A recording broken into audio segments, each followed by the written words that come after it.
On the Track is a monthly web TV show about cryptozoology, natural history, green issues and whatever else the team feel like making up as they go along. Enjoy!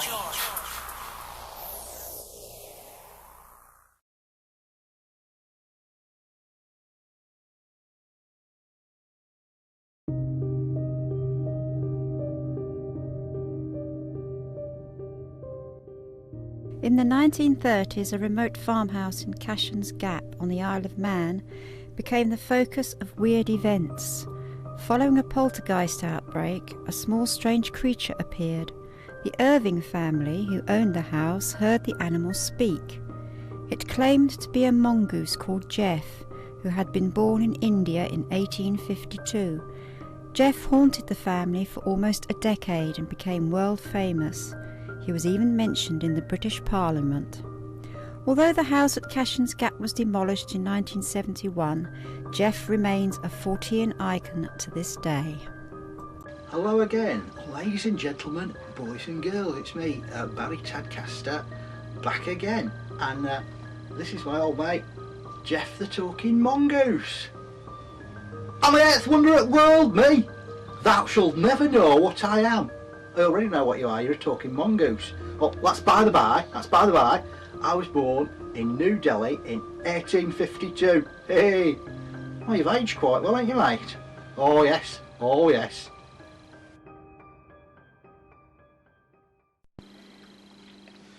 What's on the agenda this week, Gef? This week we are sending our precious monkeys to be baptised. I really like the old credits.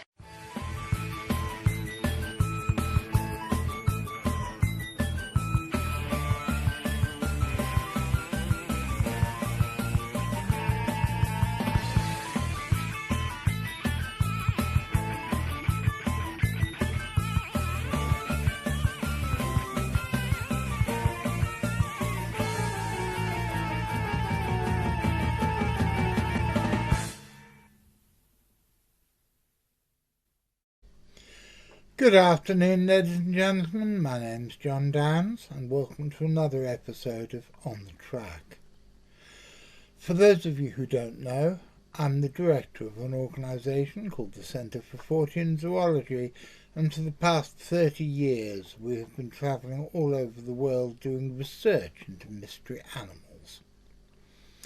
And every Saturday afternoon I bring you this show, which is a ever-pulsating potpourri. And see, I actually pronounced that right. I think I did anyway. My mother always pronounced it potpourri, but my mother was remarkably eccentric and always would have said that it was vulgar for an English woman or an English man to try and ape foreign pronunciations. But I digress. Every Saturday afternoon, here we have, presented by me, an ever-growing, ever more pulsating potpourri of hard science, weird shit, and a smattering of surreality. What's surreality, you want to know? Well, you're just going to have to stay and watch and find out. However, as I keep on saying every episode, we have problems because I'm filming this 2 weeks before it's going to come out. And in 2 weeks' time, all of these teething problems will be all sorted, I hope. But in the meantime, here, 13 days before you actually watch this, we are launching the public beta version of the new website.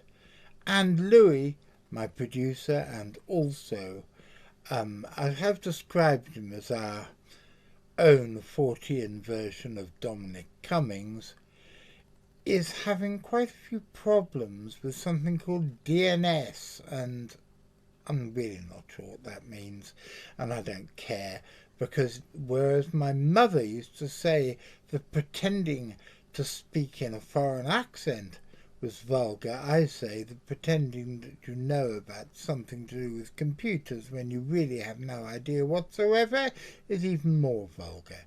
But Louis, God bless him, is having problems with this DNS, whatever it is. But while he's doing that, I'm just going to show you the new website, because I think you're going to be as massively impressed as I am. This really is a thing of beauty. I always thought that the ideal website would be something that looked like this. But to try and code something that even approached this was totally beyond me. And I did the best that I could, and we even won an award once, but my pathetic attempts at web design fade into total insignificance beside this. For the past 12 years, every morning I have sat down and written the CFZ blogs on a platform called Blogspot. Well, no more, because Louis has given us this fantastic bespoke blog platform. Until now there's been about half a dozen different blogs, but now they're all going to be moulded into one. The sections that people like so much, like our expeditions section, where you can read all about our adventures around the world over the years, are on this new blog as well as they were on the old blog, and they will be updated soon. And the CFZ bookshop is back online properly for the first time in several years.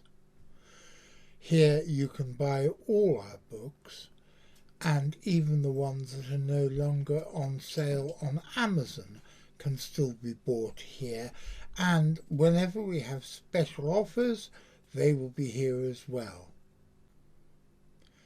This is a fantastic piece of work on Louis' behalf. I am so pleased with it, I cannot tell you how happy I am.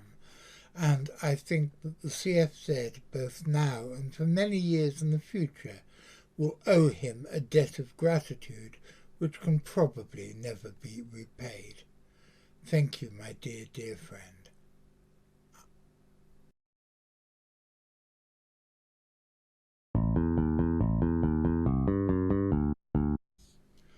San Antonio in southern Texas is probably my favourite city in the world, and the last time I was there it was in March 2010, and one night Karina, my late wife, and I were in a bar that was modelled after the bar in the House of Lords, believe it or not, and we were there with my old friends Richie and Naomi West, and with my next guest, one of the most impressive cryptozoologists I've ever met, and someone I'm very proud to have not just as an author on CFZ Press, but as a friend and as a guest on this show. Ladies and gentlemen, may I introduce you to Mr. Ken Gerhard. So tell me about this giant salamander hunt. Yeah, so it's always been on my bucket list as a field researcher to look into the so-called Trinity giant salamanders, which most cryptozoology enthusiasts have heard of, some have not. There are stories that are embedded in Bigfoot lore. Oftentimes, some of the Bigfoot classics contain passing references to these accounts of monstrous salamanders, anywhere from 5 to 8 feet across, or 5 to 8 feet long, residing in really the same regions that Bigfoot was reported in Northern California, and also stories from British Columbia where they've been referred to as quote unquote alligators, which many investigators have connected perhaps to an amphibian rather than a Canadian crocodile. So we had an opportunity this year, and thanks in large part to the Bluff Creek Project, which is a group that has been sort of maintaining the Patterson-Gimlin film site in Northern California through the years, and a guy named Jamie Wayne, who is really passionate about looking into the giant salamanders. And, we also worked with a number of other people, but there was a team that I took from here in Texas and Oklahoma out west. It was quite a journey, about a 2,000-mile drive across a beautiful landscape. And the location was the Trinity National Forest, which is not far from Bluff Creek, California, but actually close to Mount Shasta, really pristine wilderness area. And so we wanted to look into these enduring accounts of monstrous salamanders that date back to the 1920s and 40s. These are the ones that Lauren Coleman wrote about in his Tom Slick book, weren't they? Yes, correct. And in fact, Tom Slick, who most people are familiar with, funded and backed one of the first Yeti expeditions, and also funded and organized the Pacific Northwest expedition, which was one of the first major Bigfoot expeditions here in the United States. In addition to looking for other cryptids around the world, Tom Slick heard about these giant salamanders and sort of mentioned to his Bigfoot researchers on the ground names like John Green, Renee DeHinden, Bob Titmus, Peter Byrne, Jerry Crew, that they should keep an eye open also for these giant salamanders that people were describing up in some of these remote mountain streams. How recent are the sightings? Well, most of the stories are very old. They date back to the 1920s. A guy named Frank Griffith, a prospector, who claims he saw a number of these monster salamanders at the head of the New River, which is close to where we were camped. And then in the 1940s, an animal collector named Van Herden claimed to have seen 5 specimens in a lake called Hubbard's Lake, which he hooked one of these individuals allegedly and pulled it up, measured it, and said it was about 8 foot 4 inches long before it got off his hook. But in terms of recent sightings, the most recent sightings we're familiar with are from 2002 and 2006. And these are accounts that I think Carl Schuker may have documented the 2006 account, which occurred near Arcata, California. And I can't remember the details on the 2002 off the top of my head, but there have been some surprisingly recent accounts as far as being within this century. And there are also Native American legends, which a lot of people aren't familiar with, but the local Hoopa tribe and I believe the Yurok tribe is the other tribe, have a legendary creature that they refer to as the Long One, the Klenivok. And it's described as basically a aquatic serpentine animal, monster, if you will. Well, as we know that hellbenders, which are very closely related to the Chinese and Japanese giant salamanders, if hellbenders can exist in North America, why not a larger one? Yes, absolutely. Great point. Of course, you were referring to the cryptobranchids, which include the genus Andrias, which are the Japanese and Chinese giant salamanders, the largest known amphibians on the planet. And then the North American relative is the eastern hellbender, which sadly, like many amphibians, finds itself in peril. Amphibians, of course, are very sensitive to environmental changes and pollution and so forth.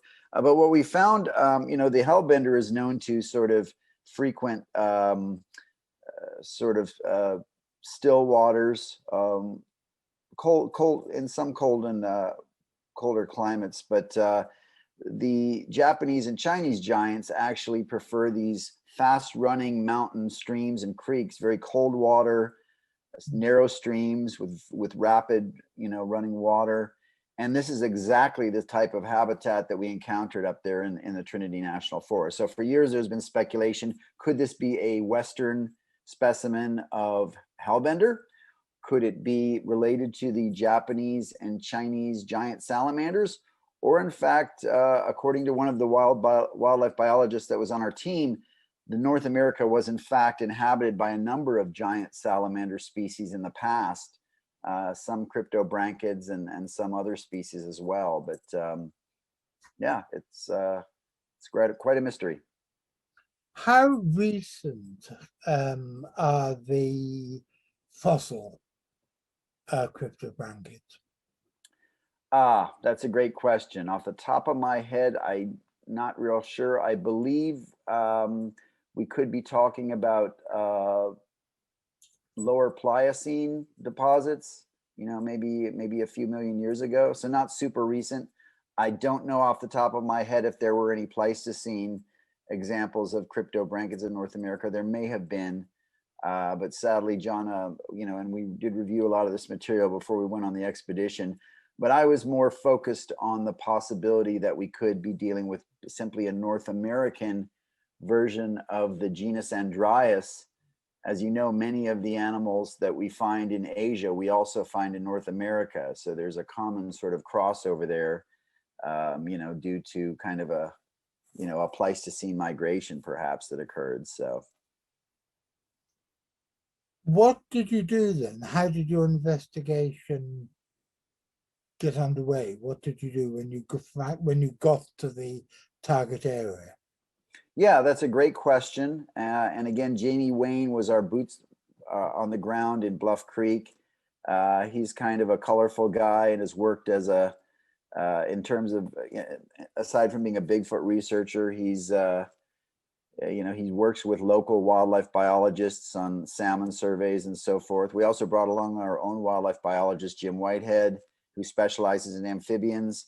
We have an animal handler named Jason Combs-Coburn, who's primarily an elephant trainer, but he's handled all types of exotic animals. And then Daniel Allen Jones is a young guy, was kind of our Fortean researcher and / media guy. So he was videotaping and documenting everything we did. So the plan was to basically, we decided that the most pragmatic way to approach this was to, and I actually consulted with some other field biologists and amphibian experts who had done giant salamander surveys in Asia and elsewhere. And they, basically the consensus idea was that the best methodology is just the old school stream or creek survey, where you're basically just moving as a team down the creek and basically wading through the waters and reaching up into rocky crevasses and holes and areas where salamanders might be found.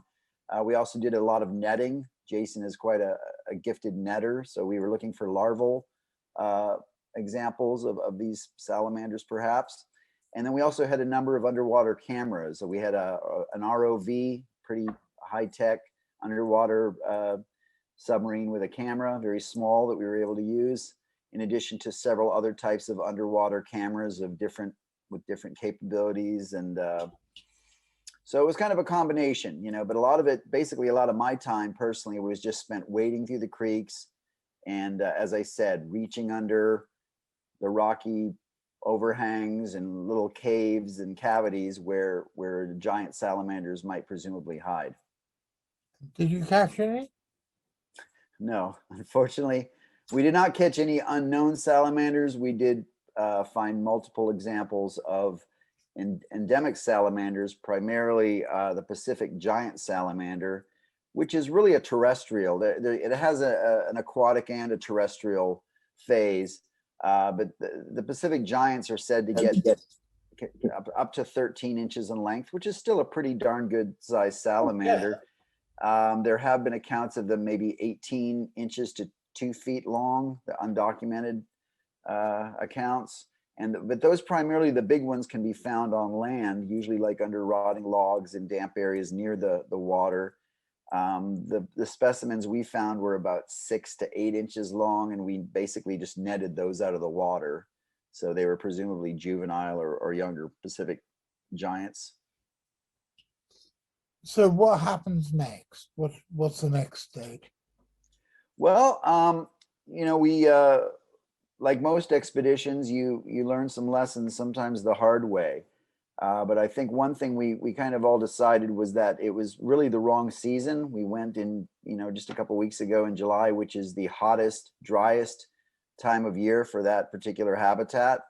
And so, we encountered, just a lot of dry substrate, reaching under logs. It was often dusty and dry.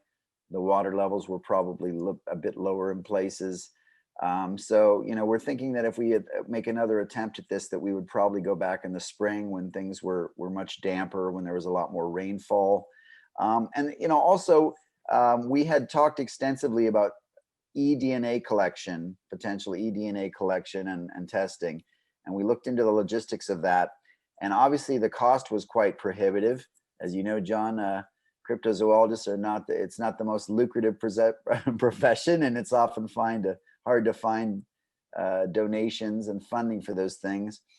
But also the logistics of, and I consulted with Dr. Haskell Hart, who's a chemist from Harvard, who's debunked the Melba Ketchum alleged Bigfoot DNA. So he's really gotten into DNA and eDNA stuff, and he basically had the proper pump equipment and filters and everything to extract water samples from the area. But then we would have to literally freeze these water samples, or at least the biological samples that we had filtered out, and then keep them and maintain them as being frozen all the way to the laboratory, which we had consulted with in Sacramento, California, Genadax. And so we're in a pretty remote wilderness area. It took, an hour to drive 8 miles through this 1-lane dirt mountain road, and we're out in the middle of nowhere. So, we had to consider how would we have kept these samples frozen, gotten them back to somewhere where we could FedEx them to the lab and so forth. But, moving forward, I think that's something that we would, maybe have more time to prepare for. And so, maybe we could, in fact, attempt an eDNA component to a future expedition. How much does it cost? I've never looked into it. I don't know anything about it. I know it exists. Well, yeah. So this particular lab, Genadax in Sacramento, specializes mostly in fish, identifying fish specimens from water samples. But with the proper primers, they could basically set up and prepare for another species. If you're looking for different types of salamanders, for example, they sell their tests at a bulk rate. That is, you basically have to buy something like 8 different tests or samples, all in one bulk rate. And it was about a few $100s per sample. And of course, that rate goes down as you increase the size of your bulk. But we'd be looking at a few $1,000s probably just for a basic test of, a few water samples. So yeah, unfortunately, that was kind of out of our budget this year. But maybe moving forward, we could raise the funding for that somehow. So when will you know if you're going to go back? Well, as you know, John, sometimes it's always good to take a step back and gain some perspective after something like this. It was quite a harrowing experience in terms of mainly the travel for my group. We made a 2,000-mile drive out there, and we were really pushing it. So we were kind of pushing our bodies to the limit. So at least 1 or 2 members of my team on the way back said that they'd be willing to go, maybe not next year, but the year after. So I think that was kind of like an unconscious way of us kind of accepting the fact that it was very emotionally and physically challenging and draining to the whole team. And that, who knows, we might go back next year, but I think a more likely scenario if we do return would be probably the year after. And again, in the springtime, which we feel would have more potential to find more types of salamanders, and particularly this mysterious unknown giant species, if it exists. Well, keep me in the loop, and if there's anything that we can do to help, please just shout. If you want to support us and help us make more content like these, please press like, subscribe, follow our Facebook page, and check out our Patreon. And as the ghost of Joe Strummer and I are telling you, please remember to ring that notification bell. Otherwise you won't be told when we've got another show. And that would be an awful pity, wouldn't it? And so, ladies and gentlemen, that's the end of another episode. If you look hard in the background, you can see a new addition to our Swish new stage set. Wave to the boys and girls, Carl. Carl is down for a week and is going to be doing all sorts of exciting things, but you'll probably learn about that more in the next episode. I want to say a big thank you to everybody who's helped me put this episode together, particularly Graham, Louis, Carl, Maxine, Charlotte, Sarah, and all the other people without whom I wouldn't be able to do what I do. And I want to say a very, very big thank you to Ken Gerhard, who's an old friend of mine, and I was overjoyed to be able to have him on the show, and even more overjoyed to find that I can actually use Zoom without screwing it up. So, that's it for this episode, but you only have to wait another 7 days, because in 7 days' time, Saturday afternoon at 3, it's CFZ time. I'm going to be there. If you're going to be there, I'll be seeing you. Spinach, spinach, spinach.